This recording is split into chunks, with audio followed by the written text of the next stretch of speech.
So next naman pag-usapan natin ano ba yung blockchain. So ayan, YouTube University tayo ulit.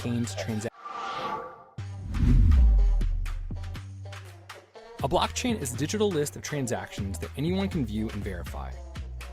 Almost all cryptocurrencies, including Bitcoin, Ethereum, and Litecoin, are powered by blockchain technology.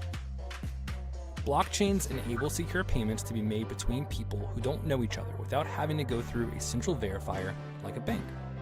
Ayan, so ibig sabihin sa cryptocurrency, because of the blockchain technology, you can have transaction to anyone around the globe kahit hindi mo siya kilala or i-verify kung legit ba, ganyan. So how does it work? Picture a chain you might use for a ship's anchor, but in this case, every link on the chain is a chunk of information that contains transaction data.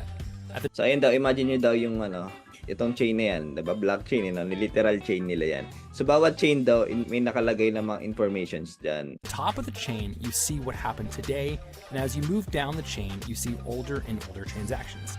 If you follow the chain all the way down to the anchor sitting at the bottom of the harbor, you'll see every single transaction in the history. Yan. So, sabihin natin nagkaroon ng transaction today. So, yung previous transactions niya, and then yung kasunod niya, previous, kumbaga na-connect yan. So, kumbaga, sabihin natin may transaction ako today, tapos may bago na naman transaction, So, kumbaga, chain niya na, alam mo yun, na tuloy-tuloy. Of that chain. Because every transaction is saved on a blockchain, there are powerful security advantages because we can verify any transaction that has happened on that blockchain. That, in a nutshell, is what a blockchain is. Another way to think about a blockchain is as a ledger, which is like a record book or accounting list that a bank uses to keep track of all transactions. Like a bank's ledger, the blockchain tracks all the money flowing into, out of, and through the network.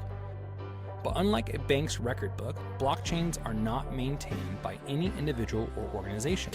They're completely decentralized. Public blockchains like the Bitcoin blockchain are run and validated by a large network of computers all over the world, which we... So ayan, basically sinasabi niya na yung blockchain is para din siyang ledger in which, ayun nga, nakasulat lahat ng information, yung transaction, kung kanino nanggaling at kanino napunta.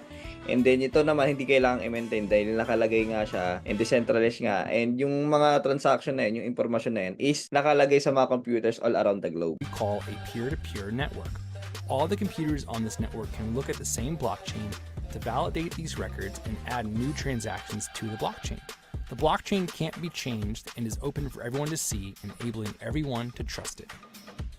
There are... So ayan, ibig sabihin hindi mo siya mabago. Kunwari, ano yung alam ng buong computer? Sabi natin, merong 1,000 computer sa buong mundo. So kahit alam mo yun, baguhin mo. Kunwari, lahat ng, ito example lang sabi natin, lahat ng computer sa buong mundo nagsasabi na 1 plus 1 equals 2. Pero ikaw hinak mo, 1 plus 1 equals 3. So since itong computer lang yung nagsasabing 1 plus 1 equals 3, parang because of the majority ng computer yun yung sinasabi. So mapapalitan yung computer na hinak ko into the correct one. There are thousands of blockchains.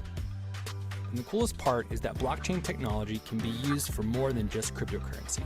Blockchains are also being used to record, track, and verify information in healthcare, And ayan, blockchain technology hindi lang siya ginagamit sa cryptocurrency. Ayan, ito. real estate, media, agriculture, supply chains, and so much more. Who knows what the future holds? Okay, so ayun, basically summarize natin tong video na to. Ang blockchain technology is that series of information siya ng mga transactions in which alam siya ng kada transaction, alam ng buong computer sa buong mundo. Halimbawa ako, naipagpalitan ako ng crypto dito ko kay person A. So lahat ng computer malalaman na may ganong transaction na nangyari. So that, ayun, kumbaga naka-record siya. So ganon, hopefully na-gets nyo, basic lang, ang cryptocurrency at kung ano ang blockchain technology. So ayun, kita-kits tayo sa next video natin. Explain naman natin ano naman yung trading.